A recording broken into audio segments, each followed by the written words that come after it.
Hello po, nagbabalik po ako ngayon sa inyo and this time po, ipapakita ko sa inyo yung live interview recording ko kanina or actually yeah, kanina like 1 hour ago sa ka-flatmate ko na nakatira ngayon sa UAE or Abu Dhabi, United Arab Emirates. So, actually po yung ka-flatmate ko pong yun, nagkasama kami ng 4 years sa flat. So, nag-share kami ng through thick and thin. So, including pandemic po. Not to mention pandemic. Marami kami pinagsamahan dyan.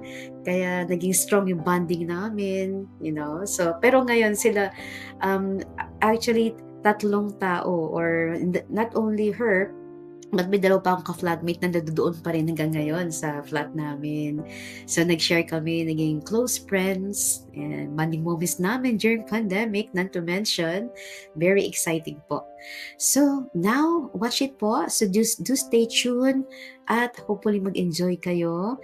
And please, at the end of the video, just comment. Okay, like and share po. Okay, so ikagaganda ng channel natin. Okay, just stay tuned po. Alright, so,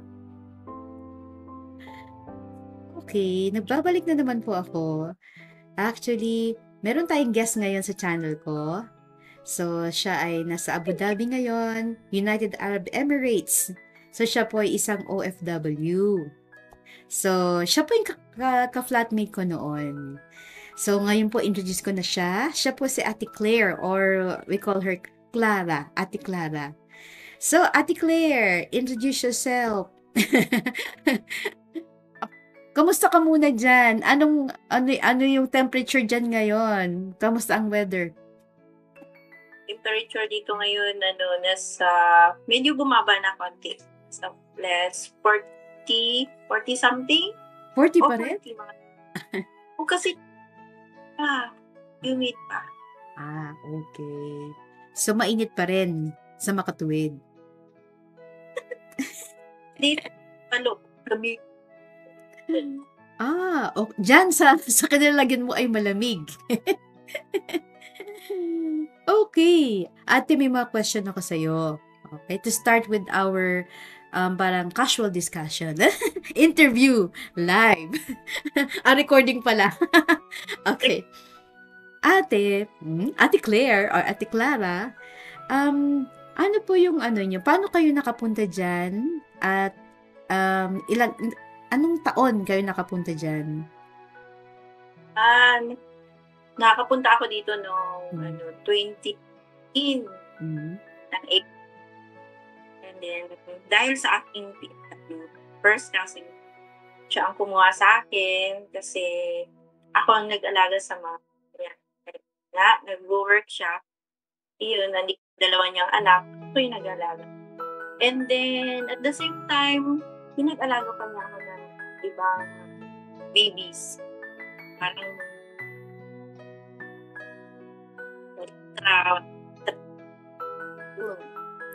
So, in work mo dyan ngayon nag-aalaga, di ba, ng mga babies. Ilan ngayon naalagaan mo, te?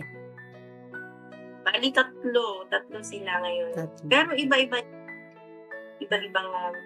bata, ibang parents. Ibang parents, okay. So, backtrack tayo. Bago ka nakaputang Abu Dhabi, saan ka muna? Di ba I think, nasabi mo sa akin before na may experience ka sa ibang bansa. Ano nga po yung lugar na yun uli? Galing din ako ng Singapore. Pero, 1993, bata pa ako noon. At saka meron na akong isang 2-year tuwan ko. Pero syempre, dahil kagustuhan kumita, dahil nakita sa Pinas, ayun, pumunta ako Singapore. Punta ka Singapore. Oh, yun. Wow, okay. Ayun, ang trabaho ko doon. So at least may experience ka. Kumbaga, bago ka putang Abu Dhabi, may experience ka na doon, di ba? Pero, ilan ang alaga mo doon, te? bali dalawa magkapatid. Mhm. So, doon lang, doon ako, bali, all around ako doon. Okay. Mabait naman sila. Mabait sila. Ayun dapat ano. Ngayon, sabi mo nga nag-work ka ngayon as nag-aalaga ng mga babies, ganun.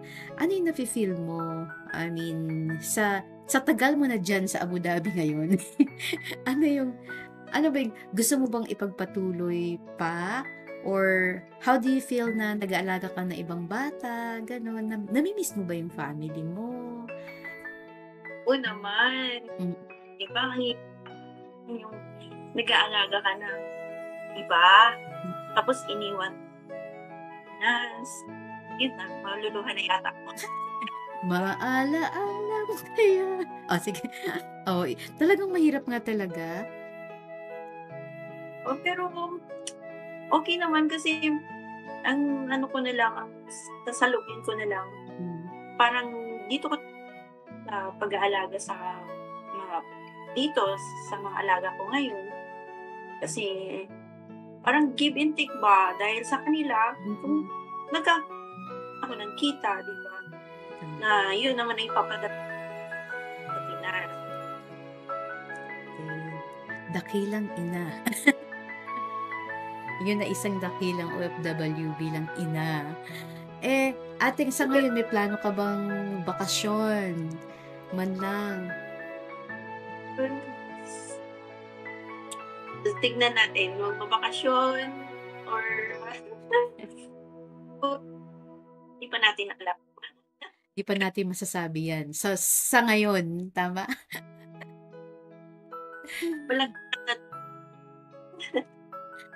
At ito pa ate, kamusta naman ba yung for example, pag may pumunta ka sa labas, ganun, ano ba yung mga, mababait ba yung mga ibang lahi dyan sa'yo? Or ano bang usually na daily life, ano ba yung daily life mo dyan, Anong oras ka gumigising, ganun? Yan, pagkising sa umaga. Bali kasi, may isa akong alaga na pumunta ng 8. So, yun, magigising din ako. After noon, bago mag-12, dito na siya sa school. And then, alaga. Yun. And then, hapon, pag nakatulog yung mga alaga, magluluto na rin. At yung mga pinsan. Yun.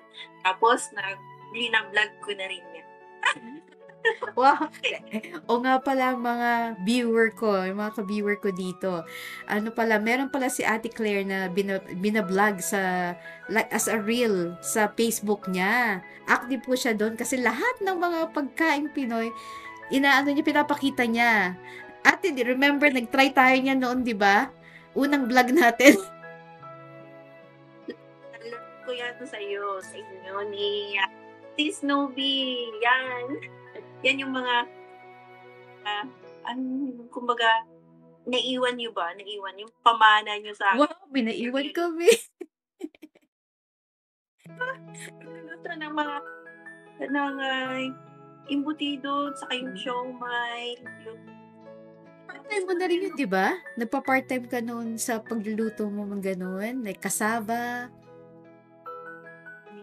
Yan. Hanggang ngayon, mga kanin. Marami akong katulad ng Maha Blanca, yung kaning, ang tawag doon ay kaning malagkit. Yung biko yun. Biko. Okay. Marami at saka siomay. Siomay, kasawaki, ganyan. Oo, kawa ako sa'yo nun kasi pag gumagawa ka ng kasaba talagang samahan pa kita sa grocery para bumili ng mga mas malalaki pa sa braso mo yung kamoteng kahoy. Tapos naggaganong ka pa. Nagpukod-kod. Tapos naggaganong ka. So, diba? Nasipag yan. Yan talaga yung pagsisikap, tama, 'di ba? Para at least makatulong man lang sa pang-araw-araw, 'di ba? Hmm. Malaking yung parang mga para pansariling pampaganda. Uy. Additional. Kasi sinasabi ng iba, pupunta ka sa abroad, akala nila sobra ng masaya, parang happy-go-lucky ka, komportable ka na, nabibili mo lang gusto mo. Totoo ba yun, te? Siguro totoo pero kailangan matiyaga ka, maging masipag. Hindi lang sa isang kung saan ka nagtatrabaho, halimbawa yung pagbi-babysitting ko, kailangan may extra ka din. Hindi lang yun. Siguro masayang tingnan naman paminsan-minsan, lalo na may mga kaibigan. Yun nga, foods, ganyan din. Pero minsan, picture lang yun. At gusto ko palang maidagdag dito, si Ate Claire ay may mga napatapos na actually. Yung mga anak mo, di ba? Sabihin mo, Teyon. Yung panganay ko, isa na siya. Nasa Singapore siya ngayon. Singapore siya. Nag-work siya. Kasi nga, bago pa naman siya doon, as a nursing aide sa isang home care doon. Ayun, ako ng policewoman. Naka-assign naman Bigan. Sa Bigan na siya ngayon. Akala ko Baguio. Intern siya sa Baguio dati. Dati lang. Hindi, nung hindi nakapag kumbaga hindi pa naka-in sa PNP, nag-work muna siya as a security guard. Okay, nag-security guard muna siya. At least part na experience niya yun. Habang inaantay niya, di ba? Parang ganun. Yeah, wag mo ismulin si ate. Marami na yung napatapos. Na-witness ko lahat ng kanyang paghihirap at mga talagang struggle. Talagang survivor yan. Meron pa sa ngayon, meron pang kolehiyo. May kolehiyo pa ako. Meron ka pa? Yung maliit na bata noon? Hindi, may 3 pa na nag-aaral. 3 ka pa. Ilang may anak mo, te? 5? 5? Diba? So, yung isa, nurse, police, tapos yung isa, kolehiyo. 2 pa yung kolehiyo. Ngayon, isa pa lang, kolehiyo, IT yung kinukuha niya. Wow. And then yung naman siya, yung sa senior high, siya, grade. K2. K2. Iba na kasi kung ngayon, kaya niya makarelate. And then yung 3rd year. May bata. Pero kung pala pinapaaral, at minapaano ka naman na, di ba? Matutulungan na nila yung mga kapatid nila kung sakasakaling meron silang kailangan, kahit papaano, di ba? So, ayan ba isang reason kaya hindi ka pa nakakabakasyon or hindi ka pa maka-finalize, maka-decide. Tama ba po? Oo, tama. Hindi pa maka-final pa. Kasi nga, ayun nga, hiro mo yung 3 pa. Pero sana, by God's grace, yun. At least, di ba? May awa naman ng Diyos di ba? Parang, sabi mo nga nung kwentuhan natin kahapon, which is nag-fail yung recording, ngayon lang ulit tayo sabi mo nga kung may sign ka na, at meron pa palang deeper reason, buti na sabi mo kasi sa akin. At naintindihan ko naman ang reason. Valid naman yun. Nagpapasa Diyos ko na lang kung ano yung plan. Kung anong plan niya. Tama. Okay, te. May isa Question sa'yo, bago tayo mag-final. Ay, ano, kasi ang topic ko ngayon is about OFW as a modern hero. Hero, sino yung hero mo sa buhay mo, te? Kasi alam natin, may superheroes, may animation, may mga, kung ano ng hero natin as a role model. Sino ang hero mo? Siyempre, tayong naging ikaw din, ako, mga naging OFW, di ba? Inip ating bansa para lang pumunta sa ibang bansa na makisalamuha sa mga ibang lahi. Yun, yung malaran ka dito sa ibang bansa. Tama. Kailangan malakas ang loob. Kaya tayo mga naging tayo na yung mga hero. Tayo na yung mga hero. Naging hero din ako. Ngayon, hero ka naman dyan. Okay. Now, ano na masasabi mo, te? Kasi gusto nilang yung mga, especially yung younger generation ngayon, mga kabataan, or yung mga gusto, first time mag-abroad, gusto nilang pumunta dyan. Ano yung magiging advice mo sa kanila or tips? Yeah. Tips. Ayun, kailangan pusin nila yung pag-aaral nila kasi mas maganda kung professional, skill, merong experience na bago pumunta dito. Kasi nga, mahirap na yung katulad ko na isang ani. Pero okay naman para sa akin. Pero saka mas maganda sa mga kabataan ngayon.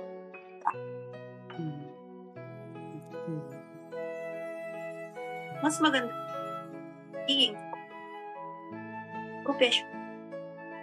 Tama. At ano sa tingin mo yung magiging ano dapat maging attitude mo, yung right attitude mo pag mag-a-abroad ka, te? Ano sa tingin mo ba yung bukod sa pagiging skilled, tapos sa pag-aaral, ano ba dapat sa'yo? Ano ba yung feeling mo maging attitude at maging mindset ng isang magiging OFW?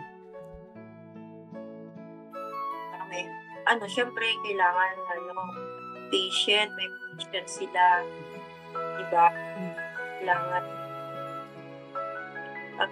perseverance. Ganun. Perseverance, yes. At kailangan, matyaga. Ayun, yung matyaga nga yan na. Matyaga lang talaga, kahit anong suungin or kahit anong pagsubok, sabi nga nila, tama? Sacrifice, diba? Sakripisyo. Ayan, alam natin yan, no? Na-experience natin, especially during pandemic. Doon nasubukan ang tatag natin, di ba? Pero, dito, buti na lang nakasurvive tayo sa pandemic na yan. Parang, alain mo, parang noon, yung iniisip mo na parang hindi na matatapos-tapos yun. Pero at least na-survive natin. Nakasurvive tayo. Naging strong ang bonding natin sa isa. Nag-share tayo sa hirap at ginawa. Para tayo nakakulong nun, di ba? Parang inaano yung parati yung ilong natin. Masusurprise na lang tayo pag meron tayong COVID dahil inaano nila yung ilong natin. Left and right. Pero mo yung test, yung swab. Yung swab na Kasi po, every week or every parati pinupuntahan tayo, kinakatok tayo para lang mag-swab. 14 days. Diba? 14 days. Yan na swab. Police at kasama yung mga, yung mga medical, emergency. Mga police, medical. Para kaming nasa, pila-pila tayo, no? Para tayong preso. Next! Next! Ganon po sila kahigpit dyan, di ba ate, nung pandemic. Ayun nga. At least, pero naging naman tayo. Yung sabi mo nga, mas lalo tayo naging yung banding natin dito sa flat natin. Oo. Kasi walang makalabas, di ba, te? So, nandun tayo, nakakulong tayo lahat dyan. ano pa tayo, nagtahi pa tayo.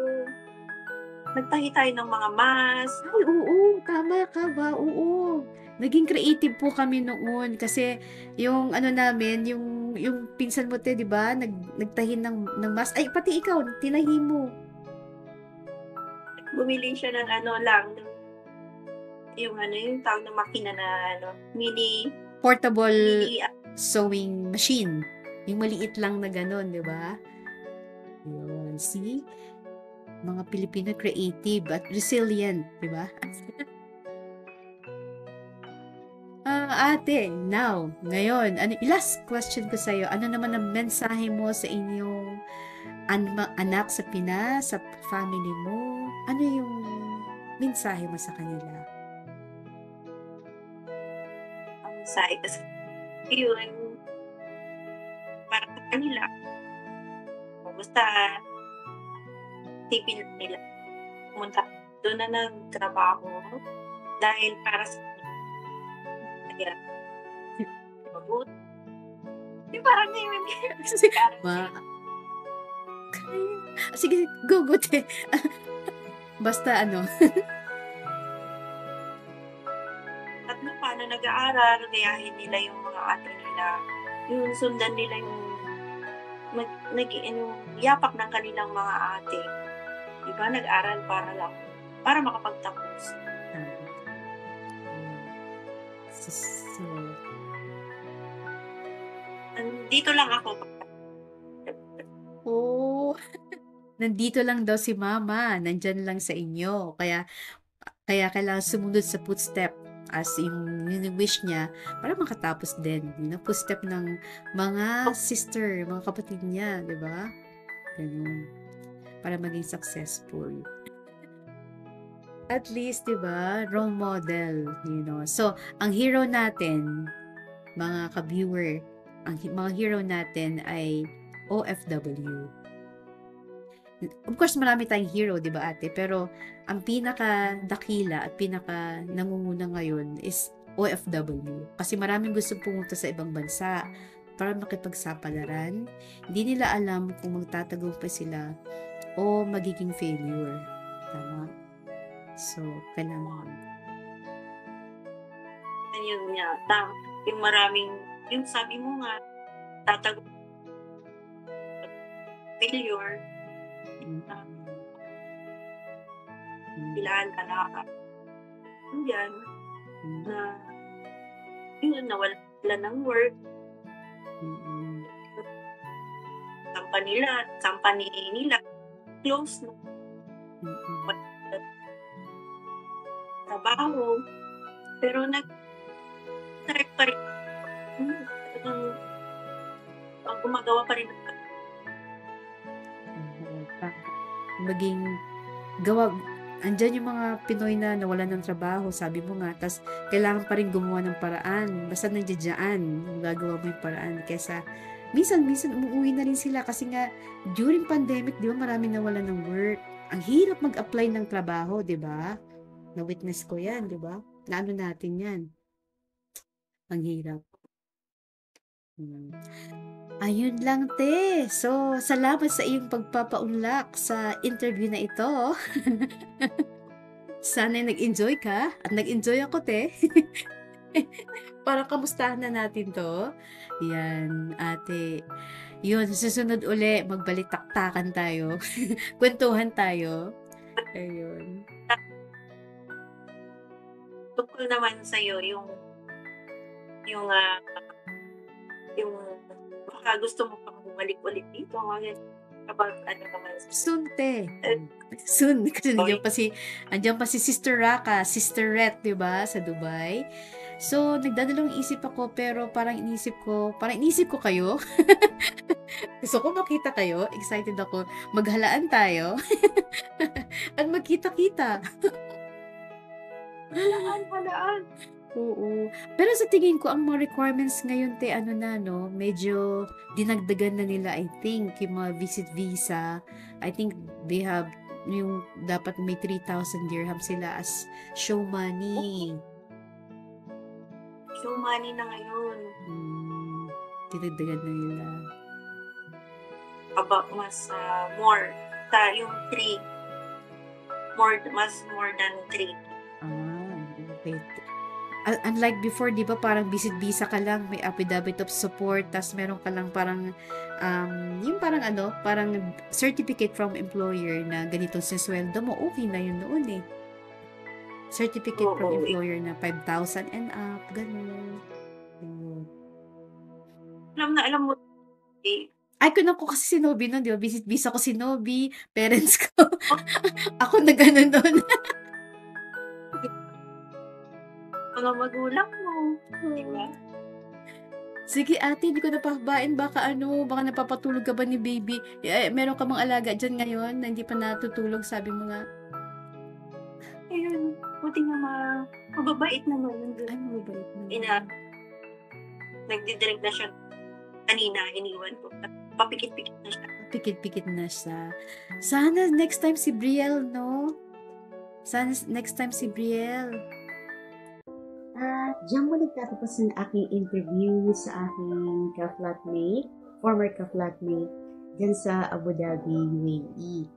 So, I hope po nag-enjoy po kayo at napakinggan nyo yung mga unting istorya ng buhay ng isa pa nating kabayan or OFW.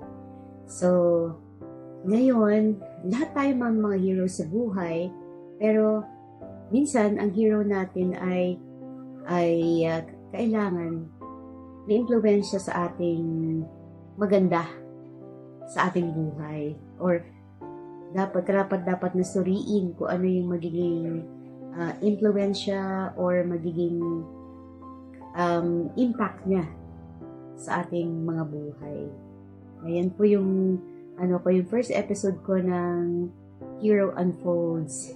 Yung mga hero na nasa ibang bansa, and that is our OFW or Overseas Filipino Workers. So, sa susunod po, may part 2 po ito. Papakita ko po yung journey ko back in time when I was working in UAE, in Abu Dhabi. So, watch out for this. Represent ko po sa inyo for the next episode. So, hanggang dito na lang po. And, abangan niyo po yung susunod na aking episode. Alright? Salamat po at mag-ingat po tayo lahat. Kita-kita po tayo sa next video po. Bye!